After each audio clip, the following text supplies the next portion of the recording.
I have more peace now. I have less worry. And it was eliminating self-limiting beliefs. It was putting to bed bad thought patterns. I hear this a lot after Call to Action and Core.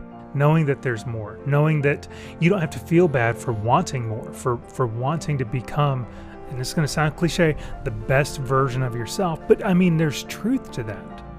If you can just work at a level that is transcendent from where you are, then why don't you do that? You just have to shift your mindset. You have to shift your frame of thinking and not have just these beliefs that you're not good enough, or beliefs that you don't, that other people can do it but you can't. And to go, okay, no, I can do this. I'm just as smart, just as good as anybody else out there. I just have to do the thing.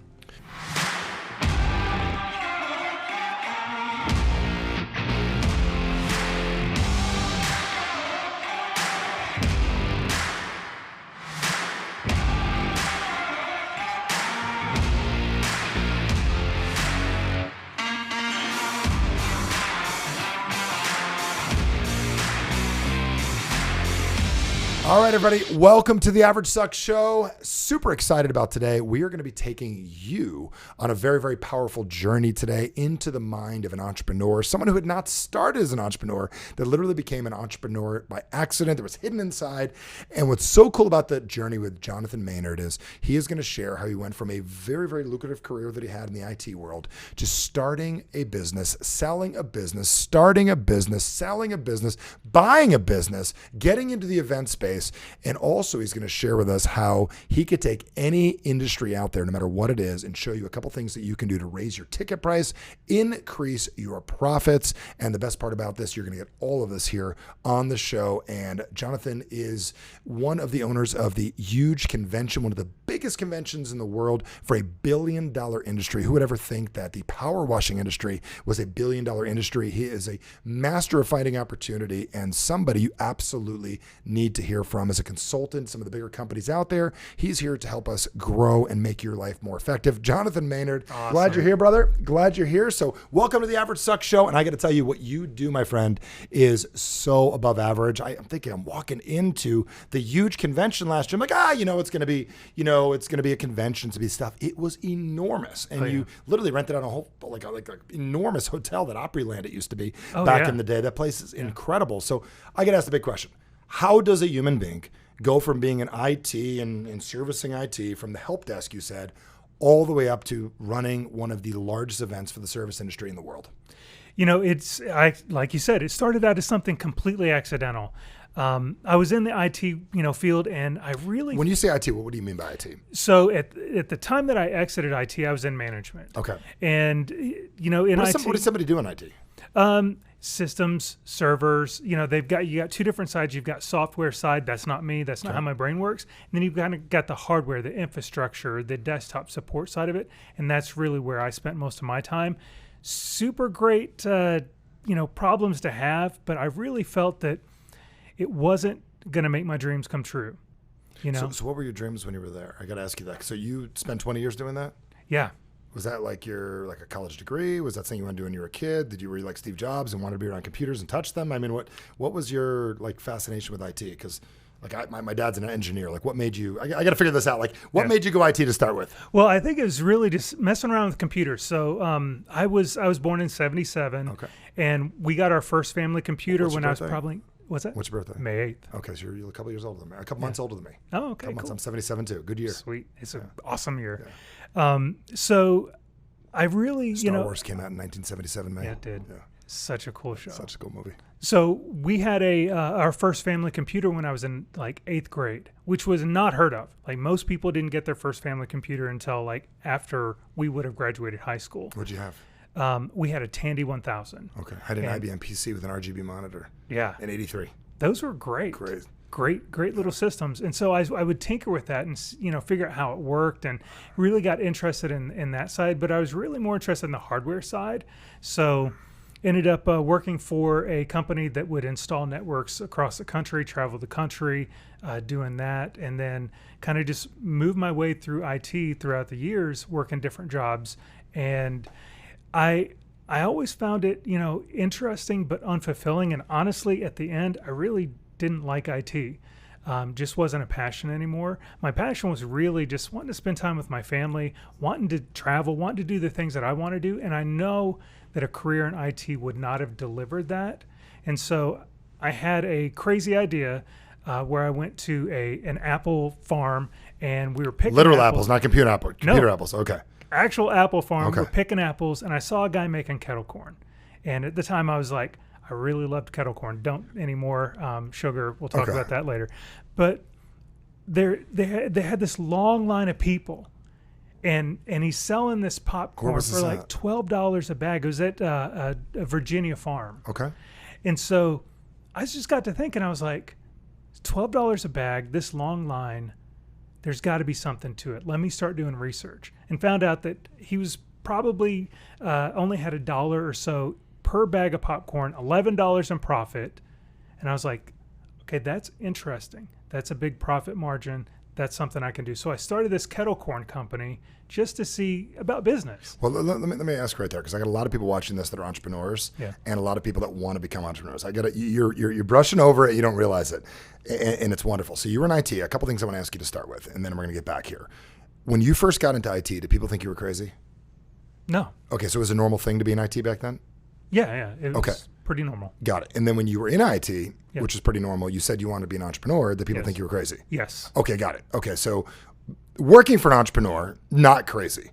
Becoming an entrepreneur, people think you're crazy. Oh, yeah. Okay. Too much risk. How did you get your brain? Let's walk through this process real quick, because this is like I want to like dive deep. I sound like you talking processes right now. Yeah. So how did you go from you're still working in IT, right? You're still there.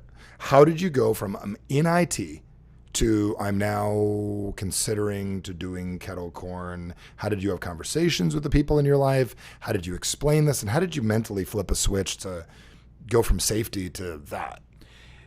I think it was just doing the math, just Okay. looking at it, coming up with a business plan and saying, can this work? What is the investment? Now, kettle corn, it was a low investment, $15,000 and I was, fully ready to go.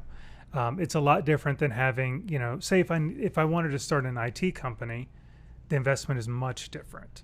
You've got a much bigger investment. So with this, it was kind of like dipping my toe in Okay. to something I knew that was high profit, low time investment, because I could go do festivals and farmers markets and things like that. So I didn't have to have a job. So it wasn't like a 40-hour week commitment. And so it was like dipping the toe in to see if this would work. Were you still doing the IT thing? Still doing the IT thing. So were you, I got to ask this question, like seriously, were you emotionally like attached to the idea of kettle corn or to fairs? Like they were your favorite thing in the world? No, So you literally looked at it logically. logically. Okay, and I've noticed most businesses are not about passion. I'm hearing more and more about this these days, because I don't think like power washing really gets you excited, does it? No. Okay, the ability to help people does. Oh, yeah. But so you're telling me that you literally looked at kettle corn, no different than someone looking at a franchise, going, the numbers add up. If I can make this work, I can make X amount of dollars. Mm-hmm. It wasn't your lifelong dream. It wasn't your passion. Your passion was to be with your family. Yes. Okay. So how did you sell this? Did you have family back then? Yes. How did you sell that? What kind of pitch is that? What did that sound like? You went home to your wife. What'd you say? I said, honey, I've got a crazy idea. I want the reaction. Do the pitch. I want to see it. So is, hey, honey. Did she know you were thinking about this? A little bit, because she could tell my wheels were turning on Okay. the drive back from the fair. apple orchard. Okay. And so I'm digging in, and I was just like, man, there's something to this. This guy's got, everywhere you go, there's this long line of people. So people want this. Yep. And it's very inexpensive to produce, and you can sell it for a high dollar. Does she respond to that? Is she an was like- entrepreneur? No, Okay. she's an engineer. Oh my gosh. Two engineers basically together. Yeah. Okay. So Wow. it was like, okay. So I said, hey, what would you think about starting a kettle corn business? And she was like, I don't know about that. I'm way more risk adverse than she is. Really? She's like, no, I'm sorry. Flip that back. She's more risk adverse. She is extremely risk adverse. I'm not. And so her first thing was, how much is this going to cost? How much time is this going to take? And I was like, well, let me work on this. And so I started kind of doing the numbers, doing the research. And she said, okay, this looks like that would be something, we could do. We could do it as a family. Yep. So I said, okay, that's great. We could do, set up for the farmer's market. So I And you had kids at the time? 3 kids. Okay. How old were they at the time? At the time, my son was probably 9. My daughter was 7. Did you and I have had a them younger hustling one, for 5. you? Oh, I did. Oh, yeah. Okay. Because Yeah. you can't say no to a kid. You want kettle corn? Yeah. You want butter corn, right? It's not, Handing out yeah. samples, Yeah. going all over the farmer's market doing that. So, or if we were at a festival, they would just take the big sample thing and just go out and just hand out samples and bring people to the booth. What was your first big weekend? How much did the first big weekend like make in sales? Forget about profit. Like, what was your first big score in the kettle corn world? The first one, $5,000. So you're thinking to yourself, I made you did what we all do. Said I make $5,000 in a day, right? Or in a weekend. Even though it took longer than that and you had to put money in, all that, but you did that thing to yourself. Yeah. So was that like the trigger right there, that $5,000? It was. It was like, okay, this could be something. Cash. How'd it feel that night when you were counting all that? It was fun. It's funny. The dining room table, where'd you count it? Yeah, right at the dining room table. With the kids and everything? Oh, yeah. Gave them their cut, here's what you did, thank you so much. And we paid off all the equipment. And then after that, it's 90% profit. How long did you do that business for? We did it for 3 years and then I sold it. And they're still in business. Still Really? Papa John's Kettle Corn in Fredericksburg, Virginia. So you literally, did that get you out of the IT business? Almost. Okay. I was still working a regular 9 to 5 in IT. Monday through Friday. Yep. Sold the business and then I got bored. And I thought, well, what else can I do? Because I didn't want a job. And the kettle corn business really started turning into a job. Okay. I didn't have the foresight at the time to think, oh, you should probably hire people to do it, because I still had the ownership mindset of, I can only do this. Nobody can do it as good as me. And that's a fallacy. Okay. I mean, it's truth that nobody can do it better than you if you're doing a certain thing. But if you can hire people and they do it 80% as good as you, then you turn it over to them.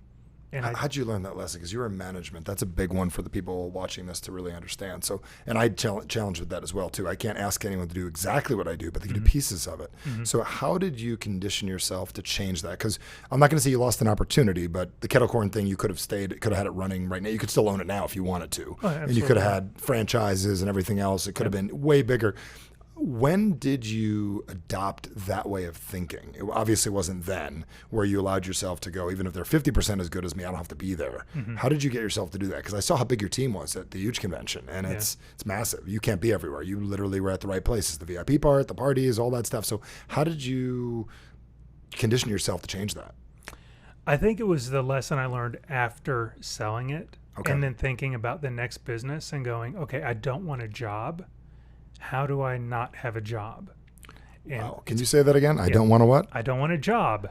Yep. Don't want a job. How do I not have a job? I don't think anybody starts a business that way. They're like, I have a business, I'll do every job, right? Yep. And you're like, I don't want a job. So you had to filter up. So you sold the business, made a few bucks, right? Mm-hmm. Yep. Proud of what you did. Let me ask you, what was more exciting? The $5,000 at the table that night or the sell-off? The sell-off. Was more exciting? Yeah. Not more money, more exciting?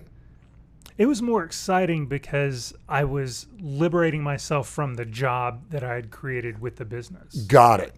You still had IT, right? Yes. Okay. So Monday through Friday, IT, weekends, kettle corn. After 3 years, you made enough money to cover, probably you sold it for a good amount. Did made a couple bucks. And now you got a little chunk of change. We can go invest this somewhere else. Yep. What happened next? I went back and I started looking at different business opportunities. I was looking at franchises, but the thing that really turned me off from a franchise was you can't pivot. You have to sell what they sell. You can't make big high-level decisions, especially if you have a downturn in the market and you really have to pivot and do something else or add another line of service. A franchise completely prohibits you from doing that. So I was like, okay, what can I do? So I started a maid service. I wanted something that was low barrier to entry. Again, not passionate about maid service. What I'm passionate about... You're not passionate about cleaning houses? No. Okay. No. I'm passionate about customer service. Got it. And I saw a real gap in our market where, as a homeowner, I had called... I was trying to get a house cleaning for my wife's birthday. And I called like 5 providers. 2 of them answered the phone. 1 of them showed up for an estimate. And had to go with them because they're the only people that bothered to show up. And I was thinking, is this normal? So I started calling other kinds of service companies for my house. I called a power washing company, 10 companies, like 3 people gave me quotes. And I was like, there's a customer service issue. And I said, I can do this better. And so started the maid service, hired employees from the gate. So I didn't have to, clean houses. I did have to clean a couple houses. You're early on in entrepreneur journey and somebody doesn't show up and you're like, we got to get this job done. So did that. But I really wanted to have a business where I didn't have to do the physical work of it, and something that was easily sellable. People always worried about, there's too many competitors. If there's a lot of competitors in your market in a business, that means that there is a market for that business. Yes. And so dive in. If you want to open a business and you think you have a novel idea and you want to just try it out, people start these companies trying out things there's no market for it. And they have to build the market. That's so much harder. Just go into a market that already exists, that there's already demand for it. And just do better service. So you're not competing on price, you're competing on service. Absolutely. So let me ask you this, Math, because you're a process guy. If you charge the same as someone else and they only get back to 7, because I got a guy right now with a dryer getting fixed, a washer that needs to get fixed, one little part, and they're not getting back to me right now. Mm-hmm. I know who to call and he'll get back to me, so there won't be a problem. But my question is, if you're in a market where 7 out of 10 do not get back to people, but you're in a market where you get back to people 10 out of 10, you will win every time. Every time. So it's not about having a better product, it's having a competitive product, but better service. Yes. Okay. How did you realize that? And how did you come across it? Because that's just common sense now that I think about it. Yeah. But I got a lot of people that ask me all the time, how do you compete on price? And I said, you can't, but you can compete on service. Mm-hmm. I think it's just my bad experiences. And just a light bulb went off and said, I can do this better. Wow. Okay. And then so you got into this, you looked at the service, you had your maid business going. How long did that last? What was the name of it? It's Red Door Cleaning. Okay. And you didn't do blue doors or purple doors or orange doors or green doors? Just red doors. Okay, got it. Yeah. I like it. So it was a psychological thing. So if you have a color in an object, people easily relate it. Yes. Like they can think of it. And a red door signifies security. Back in the day, like in the 1600s, churches would paint their doors red so people knew it was a safe haven. Okay. And there's this subconscious in Scotland. Once you pay off your house, you paint the door red. Oh, that's fantastic. So it's a subconscious thing, and also the object and the color, which is helpful. And I didn't want to just be Maynard's pressure washing or pristine or excellent exterior. Everybody's got that name. I wanted to be something different that people could remember. Red Door's easy. Yeah. I'm going to continue to remember that. And so started the maid service, and then I was doing the walkthrough on the property where I was leasing the office space, and the guy said, hey, do you know anybody that does power washing? I need my sidewalks power washed. And I was like, no, but let me ask you some questions. I said, how much do you typically pay for the sidewalks to be pressure washed here? And he's like, $2,500 or something like that. And I looked at it and I was like, ding, ding, ding. This would take me like 3 hours. Okay. And so at that point I was like, this is something. What's the square footage you think of what he was $2,500? It was probably 100 feet of sidewalk by about 4. So probably 400 square feet. Oh my God. So a house you're doing inside, you're cleaning 1,500, 200, 2,000, 3,000 square foot house for a couple $100. Yeah. Versus the same amount of work outside, same amount of time for 10 times the money. Yeah. So you stumbled across that. You put that guy there. Yeah. That's what I always said. You were looking for the next opportunity. Yeah. Wow. So you got the Red Door service, still in IT? At that point, I was still in IT. Okay. You went home to your wife, Yep. and you had to talk to her pressure washing now. Tell me that conversation, because I want to hear this. I got a lot of people that got to explain things to their husbands and wives. Yeah. So no one ever asked you to do this ever, have they? No. It's fascinating, isn't it? It was a good conversation because she saw what I did with the kettle corn company, and she's like, "You can make it work." And she encouraged you, great. Yeah. And so I was like, okay, well, let's just give this a go. And so I started Red Door Pro Wash, which was the pressure washing company. And the sidewalks went great, got paid on that. And then I had a realtor friend, and I said, hey, do you have a house I could wash for free? I'm getting into this. I'd love to do that service for you. And he's like, sure thing. And washed this house and hated it.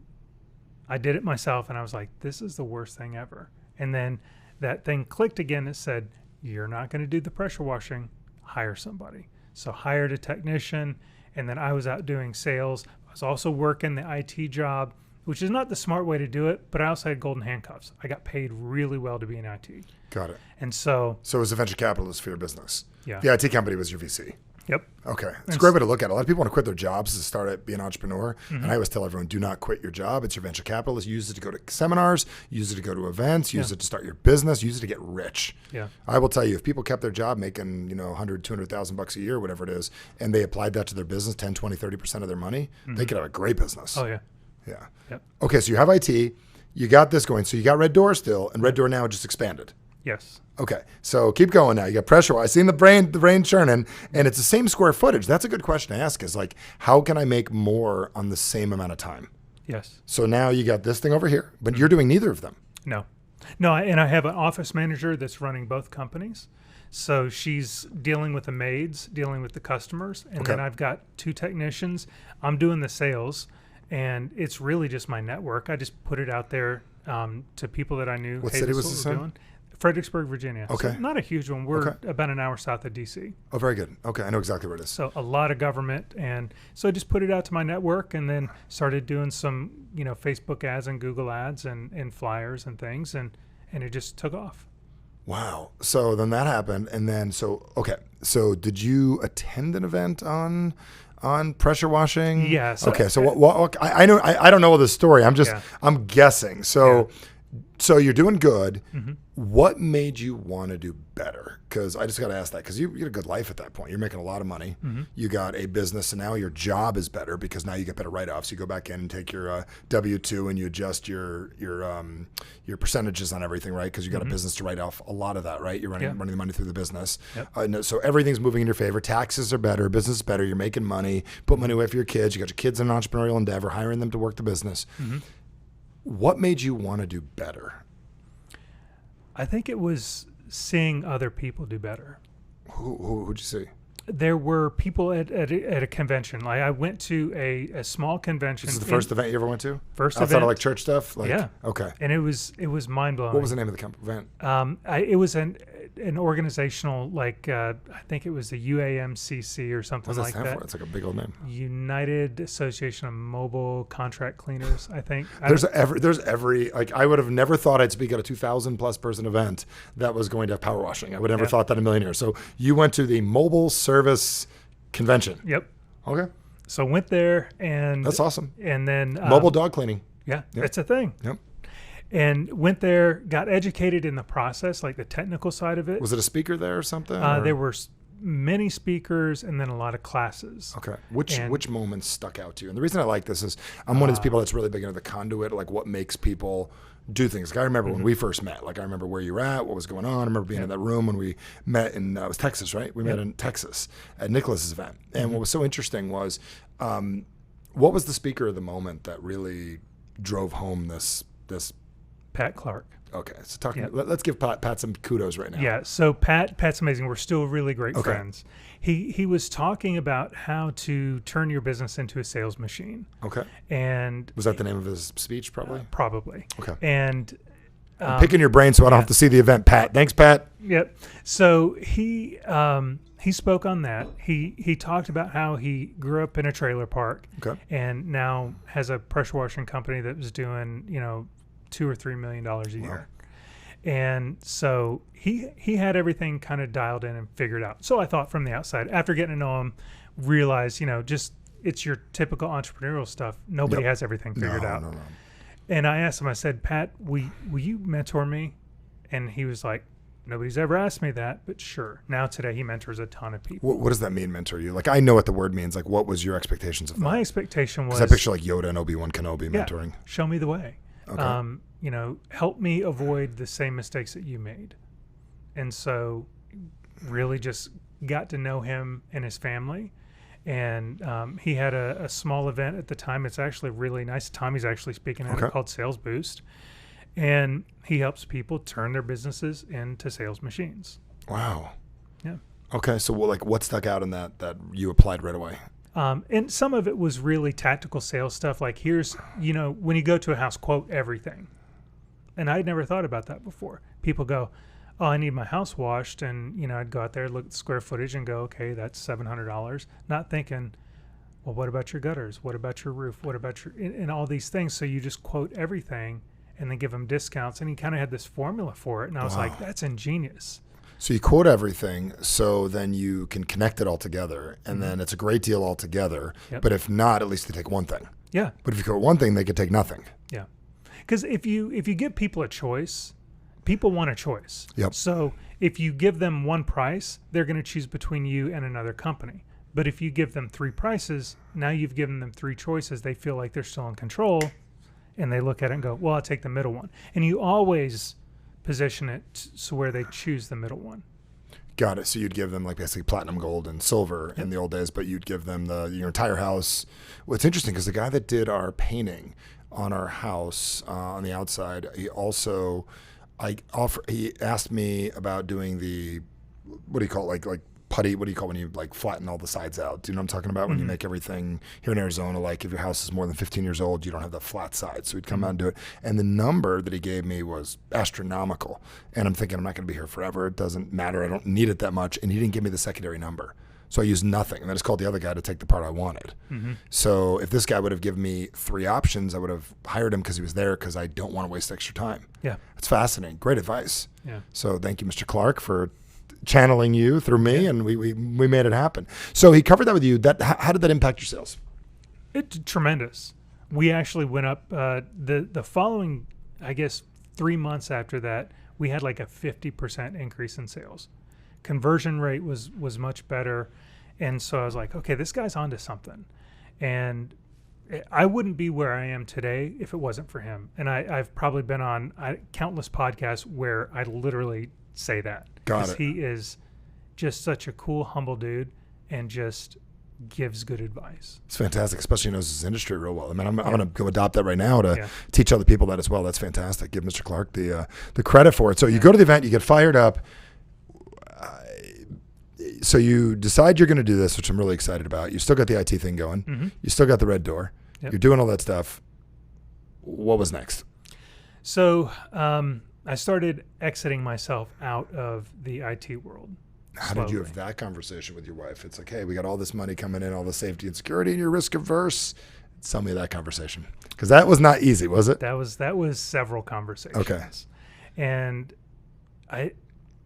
the initial one was, are you serious? Our insurance was through my company, everything.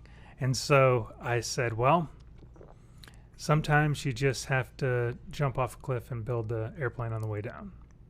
Okay. And she was like... And she's an engineer, and she's like, that's not possible. She's like, that's not going to happen. That's the stupidest idea. Thank you for the metaphor, Zig Ziglar. That's not going to happen. Okay. Yeah. So I said, well, maybe I can exit slowly, Did you talk to your employer about that? Talk to the employer. How'd they take that? Because they were 20 years, they loved you. It was different. I had only been with this company for like 5. Okay. So I just had a candid conversation and said, look, first of all, you don't need me as much as you think you do. There's fractional companies out there that can handle some of the things that I handle. You can, give some of my responsibilities to other people on the team. And did you offer to take less money? Yep, less money, and I basically took 40% less money and then half the time. Okay. And so went down to part-time. They loved it. Okay. Because it was saving them a pretty good chunk. And I said, look, your service level is not going to go down. I had some reassurances for them that everything's going to be okay. And so did that, and then eventually just finally said, okay, I'll be a contractor, and then spent, I think, 6 months being a contractor, and then eventually said, this is not even worth my time or money. So you were super honest. You went in, you told them what was going on, and they supported you. Yes. Were they sad to see you go?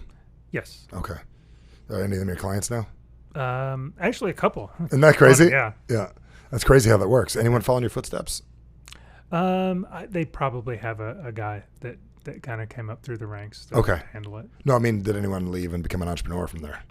One person. Really? Tell me. James Rutherford. What happened there? Because we inspire people. It's amazing. Yeah. So James owns a company now called Little Green Garden. Okay. And they... Did you mentor him? Indirectly, indirectly, yeah. and we would meet for lunch once a month. So Okay. a little bit of mentorship. Yeah, you mentored him. And Never thought about that, did you? no, I didn't. Yeah. I was just thinking, he would just, I want to pick your brain. Yeah. And I'll buy your lunch, pick your brain. That's what you do, Mr. Clark. Yeah. Yeah. And so he just got the bug. He said, if you can do it, I can do it. Let's just, let's roll. And so I left, and then he left probably 3 or 4 months behind me, and started this company. And they provide microgreens to restaurants and farmers markets and Service. stuff like that. So yeah. I love it. So you leave. So you leave the company. You're doing Red Door full time. You're still not in the seminar business yet. No, and we were actually an attendee. That's what's funny is in 2018, 2019, and 2020, they had a virtual event, but attended the huge convention. Okay. Just as a business owner, learned a ton. 2020 happened. In 2019 and 2020, I actually spoke at the event. Okay. And then About your success story and how you did it and the service and all that stuff. Yeah. Okay. And then after that, it was 2021, January 21. And at this point, I'm friends with a couple of guys that are really into the mergers acquisition space. They've got their head around things, turnarounds. And he sends me a message and he goes, "Hey, would you like to buy the huge convention with us?" And I was like, "What?" And I said, "Is it for sale?" And he's like, "Yes, we've worked a deal and it's for sale." And I said, I'm in. You didn't have to think about it. No. Okay. What did you see as the value there? Helping people. Again, it was about Service and helping people. Service. Yeah. Okay. You loved the event when you were at the first time. Oh yeah. Terrific event. Yeah, I mean, it's great people. My God, the greatest salt of the earth, amazing human beings. Everybody's kind and nice, and they care and they grow and they get the great teams and everything, which is really cool. That it's not just an event where you show up with yourself. It's like you bring your team and your team grows together, which I love that you guys have cultivated that. Yeah. So you made the decision. You told your wife, now I'm buying a seminar business, right? No problem? No problem. At that point, so three wins and then you get a yes. Correct? Yep. Okay. So what's that transition been like? Because now do you still have Red Door? Yes. Okay, so you still got your product to the product. You still got Red Door. It's continually growing. Yes, I've got a guy that runs it. Okay, you don't do much there. An hour a week. Okay, you got an hour a week, great service company, and you spend most of your time doing what now? Consulting, actually. Okay. I do a lot of process consulting for people, EOS implementation. Service industry. Mostly the service industry. Okay. And just teaching them how to get unstuck, because there's a couple points where you get stuck in a service business. Generally, it's around $1 million, and then you get stuck again in 5 to 7 million. And so I've been helping people get unstuck from $1 million, and now I'm starting to help people get unstuck from that 5 to 7 million. Got it. And then what kind of results time wise are you getting that for people? Generally within the first year. We can take a company that's doing 5 to 7 million and transition them to a $15-20 million company in 24 months. Got it. And you're finding a lot of these people at the huge convention? No, through my network. Through your network. So the huge convention is a chance to service and help people, but also expand your network. Yes. Just to hang out with people you love hanging out with and to be able to be in the industry and give back to the industry that gave you a lot of the life you have today. Oh, absolutely. Got it. So let me ask you this. We meet you go to a lot of events and stuff. We met at a mastermind. And what were you there for? Like, I know that we met, like, I know you were there. Do you just go to a lot of events? Do you want to connect? Like, what were you looking for? And the reason I asked that question is a lot of people watching this right now, they get their life together. I got a lot of students that do very, very well and some that are just looking to get started. What makes you look and seek out events and information? You've been through our classes and stuff. Like, what makes you seek out? Like, I always want to get in the brain of somebody. Like, I'm asking almost my own research project. Like, what makes a human being that's doing well want more or want to learn more? I think it's what's that question in your head? Yeah, it's an insatiable desire to learn, because there's so much out there that I don't know about, and every time I go to an event, I find out something new. I find out a new way of thinking or a new way of doing business, and it's invaluable, because then I can take that and then apply it to what I'm already doing and level up those different areas. And you apply quick, because I think you go with the idea of how do I apply this, not what can I learn. It's like, what can I take and apply? Because I remember when we first met, I remember exactly where you're sitting. I'm here. You're sitting at the table right there. You asked me a question. I was going around the room going like, hey, let me reposition your business for you. Do you remember that? And it was like, we went person after person after person. And I don't remember what you said to me. I'm like, never say that again. And then we reset it. But what was crazy was, I think you got back to us, like you did what I shared like the next day or the next week. Oh, yeah. And it impacted your business. Oh, yeah. So how did you get yourself to just like change that pattern you had and just reuse different language? If you look at like the Colby personality test, I'm a quick start. Okay, me too. And so I think that's a benefit, but it's also knowing that what can it hurt is just try different things. You can test different things. And so I tested the advice that you've given in one line of our business. Okay. And I was like, let's see how just the messaging, just tweaking the messaging, let's see how this changes things. And our close rate actually went up by a few percentage points, which is huge. And so I was like, okay, hang on. We're onto something here. And so I took and said, okay, how can I now apply this to all lines of my business? And just took kind of the framework that you gave, and then after doing your call to action, it really got That's my a framework wheels in turning, itself. and I was like, okay, let's start applying this, into the business, and boom, it's like rocket fuel. What added call to action to that? And the reason I asked that question is because there are two different things. One is sales and influence and marketing. The other one is I guess sales and marketing on yourself. And that's why I look at call to action. What was it, the call to action that triggered for you? Because a lot of times people say, well, I took call to action, how to take action. I'm already busy. I'm already doing things.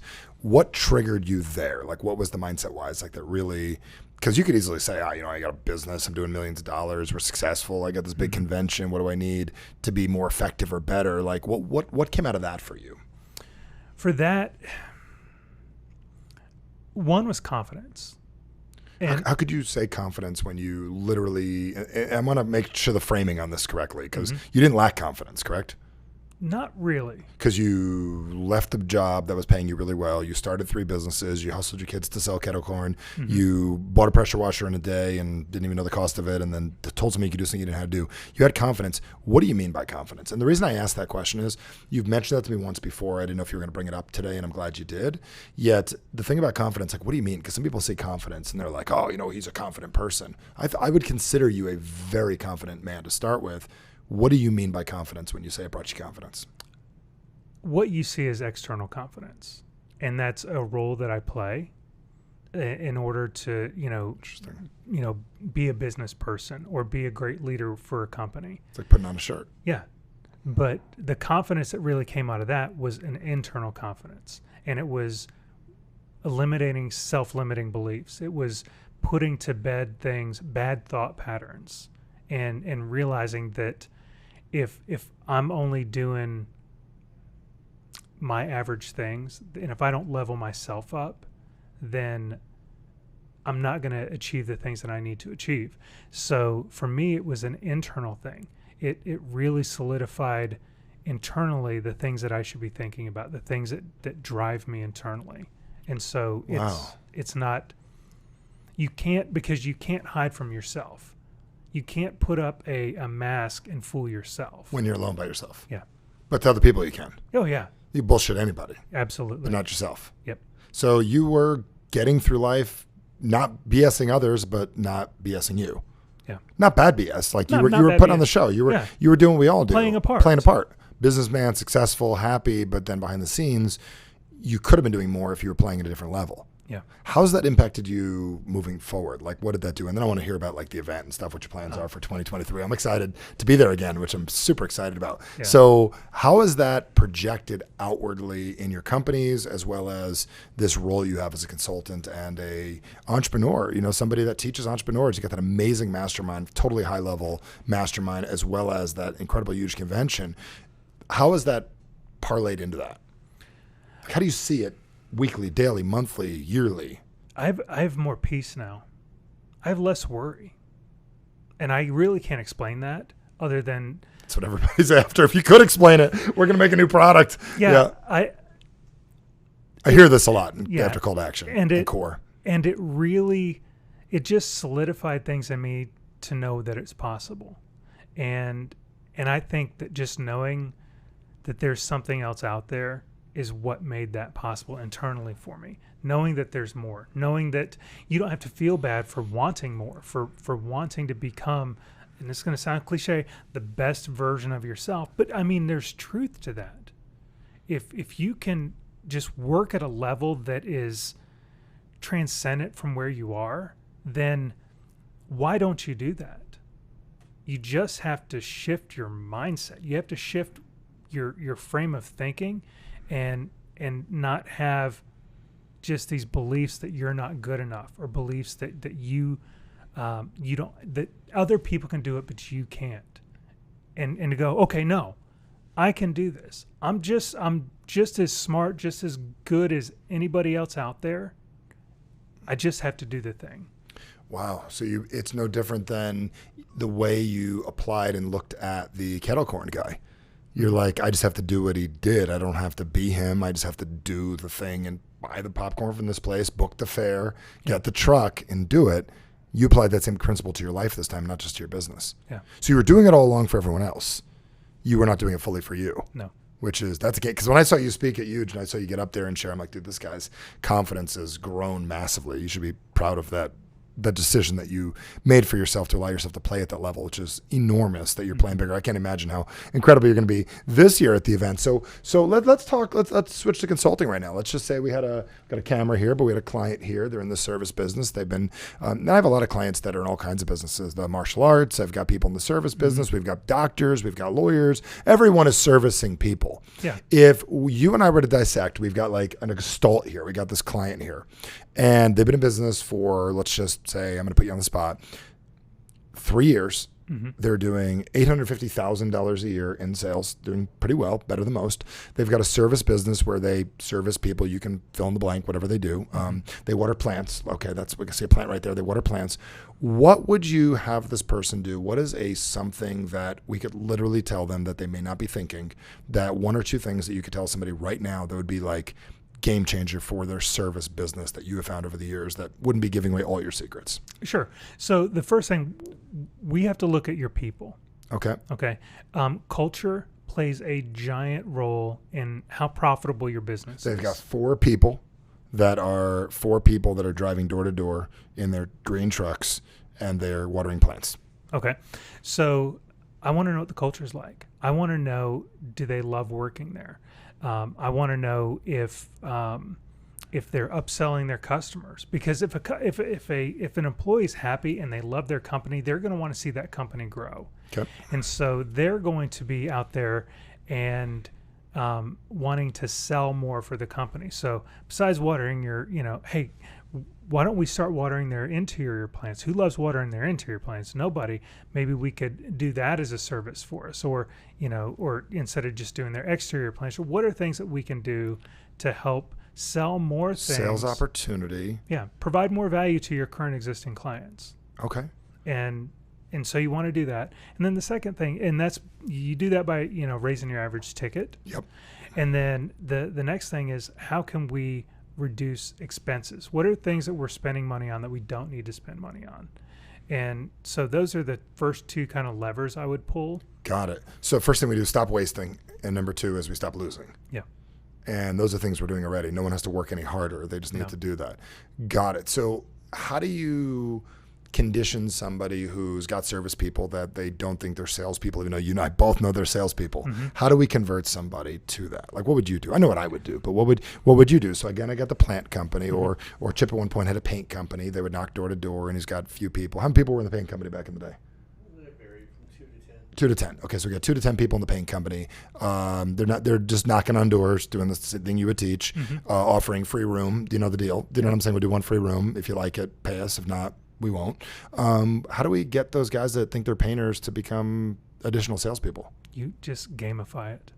You gamify. Talk to me about that. Talk to me about gamifying. So make a leaderboard. Okay. And you're going to, that you want the number of upsells that they do, and then to the dollar value of upsells that they can do. Okay. And essentially you just have, imagine like a Call of Duty screen, mm-hmm. and it's got everybody's name on it. And every morning you're talking about that when you're doing the stand-up. Hey, Miguel sold 2 extra jobs yesterday for an extra $1,500. Got it. And then you incentivize them to do that. So you've got the leaderboard, and then Friday you're going to have a cash prize. So in like the soft wash company, we do an extra $100 cash for the most upsells and the highest dollar. Do they consider themselves salespeople or washers? No, they're technicians. Technicians. Mm-hmm. But they're your salespeople. Oh, yeah. So are we telling them they're salespeople, or are they helping with the company? No. What they're doing is they're helping customers solve their problem. Okay. So we're not. This is very, very helpful. We don't even think about it. We don't use the word sales or sell. Service. It's like, you want to help Miss Jones solve a problem. Do you know the word sale came from? No. It's a Norse word, sale, which means to serve. Isn't that fascinating? Which is your life. Awesome. It's hidden. So sale is to serve. Yeah. Which is what you're doing. Yeah. And fascinating. That is very fascinating. Yeah. So yeah, we solve a problem. Miss Jones, I notice your gutters are full of leaves, and the reason you want to clean those out is because when they're full, water backs up into your fascia. It's going to cause a lot of damage. So we can get that taken care of for you right now. It's going to be, $300 or whatever it is. And she goes, really? And we have this saying, and I got this from somebody else, there's nothing new under the sun, but it's when you look at them and go, hey, Miss Jones, I want to, take off, my sales hat and put on my technician hat, especially if you have in-person salespeople. And I want to put on my technician hat and talk to you about this. And so when they're the expert. They're a technician. Miss Jones trusts them. They've already made her house look beautiful. Yep. And so they have a little bit of rapport with her already. Mm-hmm. And if they just go, Miss Jones, I could take care of this. And if we don't take care of it, just make sure somebody does. And don't do it yourself, because you don't want to get on a ladder and fall off. And then she's like, oh, here's $300. Yeah, no problem. Please take care of that for me. So we need to sell service. So when you're hiring, you want people that want to serve. Yes. In any job. Yes. In any business. Service-minded people. In anything. Mm-hmm. Wow. Okay. That's interesting. And going back to the people thing, a lot of times when I'm doing consulting is looking at, what are your core values? And everybody kind of rolls their eyes when they think about companies' core values, because generally they're a bunch of random words on a wall. Exactly. They're not really the heartbeat of the company. And so you have to find out what your core values are, crystallize those, and then the people that are in your company have to personify those core values. So do you think the core values are based on what makes the company work, or what you'd like them to be? It has to be what makes the company work. Interesting.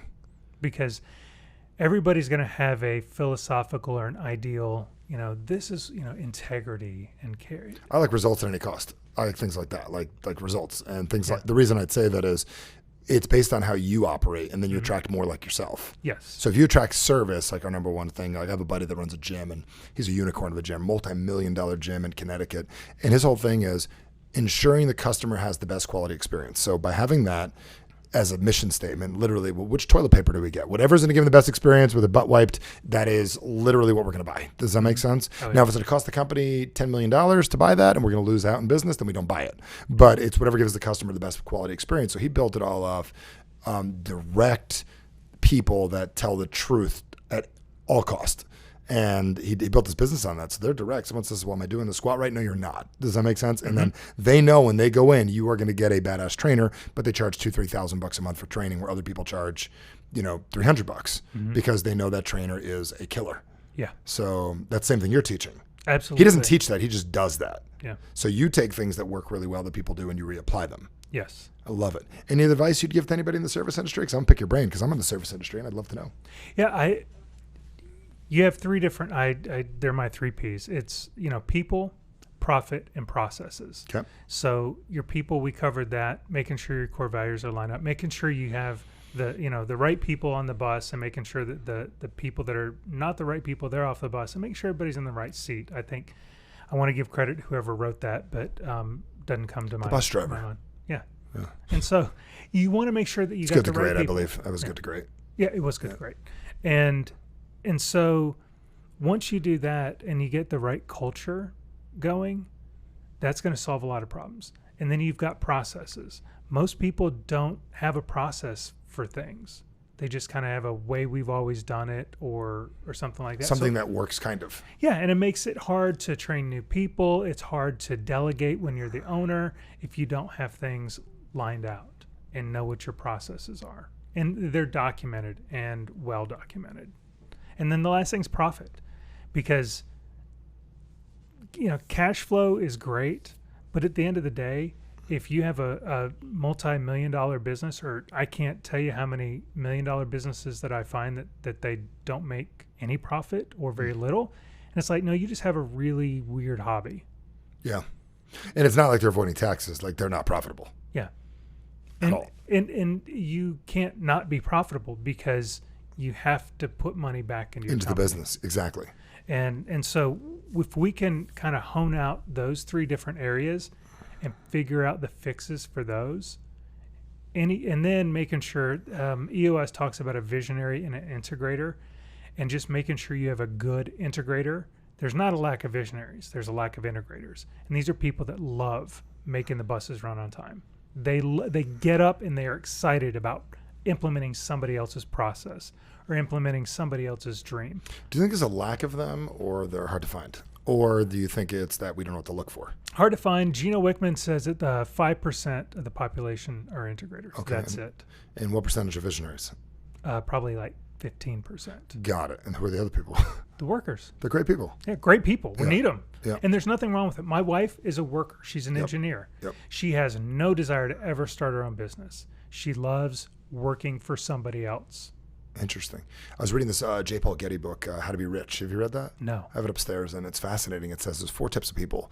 There's people that need to work for someone else and just want to be told what to do all day long. And then there's people that are really cool with managing other people like that. Then there's people that help people run companies. There's your integrator. And then there's people that refuse and have no ability to work for other people. Yep. I'm the last one. I can't do it at all. Do you know what I'm saying? Yep. And every one of those are have high opportunity to do very, very well and serve. Yeah. So what I've been telling people lately is I think we're all entrepreneurs. If we look at our life as an entrepreneur and we help an entrepreneur build their company, we're being an entrepreneur and we're investing our time, energy, and money helping run the company. So it's fascinating how that works. So tell me what's exciting this year with the mastermind, with the huge event, and then I also want to throw out there for anyone watching this right now that wants to find you for consulting. I'd love to make certain that they know how to reach out to you and find you by the end. So we'll make certain we'll put that on here as well. So what's going on with the huge event this year? I am so excited about it. Tell me about it, because I'm excited too. I'll be there and I'm excited. Tell me about it. Yeah. So again, we're going to be at the Opryland in Nashville. It is a giant metropolis. Yes. Yeah. 4 atriums. I don't know if you got to walk through all the atriums and things like that. You tried the steakhouse there?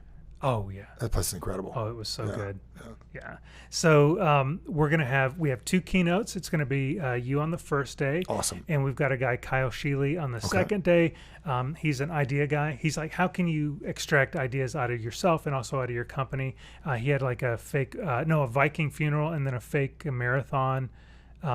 It's crazy. He's got a crazy story. Wow. So we've got that, and then we've got like 25 breakout speakers that are speaking on a multitude of different topics. And I'm super excited about this because there's a lot of people that are they're in the industry, and they're just bringing what they've learned in a great format. And so we've got that, and then we've got a trade show that is absolutely giant. I think that's enormous. And the quality of booths that you have in that is amazing. Yeah. So what would people expect after they show up? And I'd love it if anyone can be there. What are the dates? It is August 23rd through the 25th. In Nashville? In Nashville. How do we find out about it? Thehugeconvention.com. Okay, hugeconvention.com. Yep. So anyone in the service industry, do you believe almost any business would benefit Any from business. I've done I'll be there, so consulting. you guys come out and see me. Yeah. I've done consulting for a lot of different types of businesses, Okay. and they all really function the same way. Unless you are manufacturing a widget, but even then, they're kind of the same. Okay. You have people and you got processes. And all businesses generally work the same. So People, process, profit. Yeah. And so you can take sales and marketing advice and apply it. Or you can take leadership and personal development advice and apply it. And I'll tell you, it's always good to get around people that are not in your industry, because you're going to get ideas and you go, I can't believe that they do it that way. That's ingenious. I just even like one thing you said to me earlier, which I never thought about square footage, is looking at things in square footage. Can I get paid for the same amount of time and smaller amount of square footage? Can I get paid more? If we look at things in square footage, like if I'm going to walk 10 feet, how do I get paid more for walking 10 feet? Yeah. That was fascinating. I would have never looked at my life as square footage, but that's a very great way to look at it. So website again? thehugeconvention.com. Definitely check it out. Go to the site. Definitely get yourself a ticket, different kind of tickets or... We've got an attendee ticket. It's $189. That's nothing. It's nothing. That's a tank and a half of gas. Yeah. We've got a VIP one that's still sub $1,000. Okay. What happens at the VIP? Oh, so you get seated up front, Okay. which is good, especially during our general session. You get a couple thousand people in there. You don't want to be at the back of the room. Yep. So you get that. We've got a special room that has coffee and beverages all day. You have a VIP lunch on Thursday. It's going to be a great experience, and you get extra swag that other people don't. Oh, very cool. So you go all in. It's tax write off, anyways. Oh yeah. And it's still under $1,000. That's nothing. We have countless. You're not charging enough for what somebody gets out of that. Because I know. I've met people that went to the event last year, people that we've had a chance to work with as well, that picked up two things they told me, and they brought a $50,000 in business in the next 3 months. Yeah. Just off one of the breakout sessions in a room of 25 people. Yeah. Insane. Yeah. Insane. So, I mean, I can't promise I'll be only 25 in the breakout session, but this one was, and this guy literally kept on asking questions, wrote it down, applied it. Yeah. It's tremendous value that you get there. I love it. I'll be sharing some brand new stuff too that I'm going to be covering as well with these guys. It's going to be absolutely amazing. So super exciting about that. And then your mastermind, is that you have to go to the huge convention first, or is No. So it's kind of open. We're actually going to do a visitors day on Wednesday prior to the conference. Okay. It's going to So be they can called find out Amp about Live. that. Yeah. And it's going to be 150 people or so. And really what we're doing is we're just going to run through some of the thinking tools. And so you can walk away with massive value. It's like $500 to do that. And you get the thinking tools, and then you get an opportunity. Hey, if you want to join us, you apply. We don't accept everybody. Yeah, I know that you've turned people down. yeah. Well, you got to, because you want to make sure that you got the right people in the room. And we definitely have a strict no assholes policy. Okay. So it just is what it is. That's fantastic. And if anyone has one, they got to go because it messes up everything. Yeah, exactly. Have you ever had that one person that's in a group and you're just like, they get invited to leave. Yeah. Yeah. Like you first give them an opportunity to coach them, and then they've got to go. Yeah. Yeah. Because it affects everything else. Yeah. So where do you see all this going? Where do you see, like, where's the next step? Like, what's visionary down the road? For me, it's doing the consulting, mergers and acquisitions. I love doing acquisitions. I love turnarounds. And so as my service companies now run themselves, I really see myself just going in and helping people get unstuck in exchange for equity. I've got a client right now that I talked to, and he was like, it's foolish for us not to do this. Yeah. Because you can take us from, $400,000 in EBITDA to over $1 million. Why wouldn't I give you a percentage of your company? And then I'm fully invested. Of course. And I set it up to where if I don't produce, then I don't get the percentage. It's based on dollars past what you would do normally. Yep. Okay. Yeah. Here's been your growth. Here's been your profit growth. If I'm not exceeding this, then I don't deserve to be paid. I love it. So how does someone get a hold of you about that if they're serious about it? Because people watching this right now, there's some serious people, exit people. There's also some people that could use some help. Yeah. And I don't do that part of the business. One thing I don't do is the consulting. I don't get into people's businesses. I help them with their marketing. I help them with their sales. I help them with their life. I help them with their personal life. I don't touch that part. That's you. Yeah. So company180.com, company180. So I can take somebody's company, flip it around. That's the website? Yeah. Company 180? Yeah, company180.com. I'm glad it's not 360 because you wind up in the same freaking place. Yeah, this is bad news. People always say you're a 360 flip. I'm like 360. You wind up back in the same place. Yeah. So 180, complete turnaround. Yeah, complete turnaround. The website's not fancy because honestly, I don't use it as a marketing tool. It's just a way for people to get in contact with me, schedule a call with me. Okay. Most of my stuff actually comes from referrals. I stay very busy just from referrals. People that I help go, hey, I know another guy that needs your help.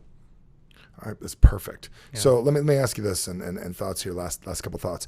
Do you have any advice that, forget about the service thing, anything that you would say, meaning not the service industry question, what would you say to somebody that is on the brink of being what I'd call a wannabe entrepreneur, which means they want to be one, but they're not fake. They just wannabe. They're in the IT business, or they have a job and they're doing very well, or they just have not taken their business from a truly they're the operator like you were originally in the candy corn thing, because that was, again, a job. You bought yourself a job that you were investing in. You were going to highly paid job. What advice would you give them other than just go do it? I would say from the psychology standpoint, I think they need to just work on their mindset. Really just find ways, like plug in, like this, the work that you do, plug into that. Learn more about yourself, and then fix. I don't want to say fix yourself first, but if you're messed up internally, and not in a bad way, because I think everybody's got their level of brokenness, but work on yourself, and then the next things will come. Work on learning how to communicate better. Work on basic business stuff, finance. Learn as much as you can. That will give you the boost that you need to have probably the confidence to move forward and realize, okay, I can get this done. And that'd be the best things to work on you. Yeah. So you and I are alignment. That's probably why we connected so well together, because we're in alignment on the concept. My mentor, Jim Rohn, always said, if you work hard in your job, you make a living. You work hard on yourself, you make a fortune. Yeah. And that's one of the biggest things that I've taken away from all this. So I really appreciate you coming out today. I'm excited to be at the huge event. Is there anything else that you'd love to share with everybody? No, just plug in as much as you can. If you haven't read the book, Average Sucks, my gosh. It is a life changer. I will take that any day of the week, that recommendation. I appreciate that. And that's the biggest thing for me. I mean, I would say the biggest reason we do is want to serve people. I've seen our niche is entrepreneurs that are not living to the potential they're capable of, but they get the big dream inside. If we could learn more ways to serve them better. So this served me today. I mean, I'm going to tell you, picking your brain, getting you to come out here and share. This is a major, major win for our company, a major win for the students that are going to get a chance to reach out to, but you also give me a lot of really, really great stuff to think about. So I got to tell you, Jonathan Maynard, absolute pleasure. Awesome. Glad our paths have crossed. I got to tell you, Mike P made it happen. He picked up the phone and called a gentleman he hadn't spoken to in a long time that got me booked to speak at an event, and then you and I got a chance to meet, and that's how the journey begins. It's one person having the courage to reach out to somebody else, to put people in a room. And I don't know if it's a small world how we all meet, us great people. I think great people all hang out in similar places. So I don't know how much of it's like a small world. I think it's a huge world, but I think people doing great things hang out in just a few places. And we got to learn how to find more of each other. So my man, appreciate you. One more. Thank you. Appreciate you. Jonathan Maynard, check him out. Check out what's going on. Make certain to check out his website. And I will be in August at the huge event. So if you want to come down, hang out, check out the booth, see what's going on. I'll walk you through the place. I will tell you if you get a chance to check out what's going on in the old Opryland, because it's a cool place. Get a chance to see the event as well. So definitely get a chance to do that. And I appreciate you being part of the show. Make certain that you go out there and live a life that is above average. And remember, average always sucks. It always will. It always sucks. And it's time for you to live an above average life. Go out there and go make it happen. Well, thanks for joining us for the Average Sucks show. And the big question people ask is like, Michael, what is next? And the answer is simple. Get Average Sucks, my brand new book. And the reason why I want you to have this is if there's things you want in your life and for some reason you've said to yourself, why am I holding back? Why am I not getting what I want? I know I'm capable of more. This book answers all of that and more. So go to averagesucks.com, check out all the other stuff on the page, got a bunch of bonuses for you. Get the book, read the book, and most importantly, follow the instructions. They're very simple. You'll finish this little book in a couple hours, real easy to read, and it's gonna start showing you how to get more of what you want in this world. So averagesucks.com, and catch us on the next Average Sucks show.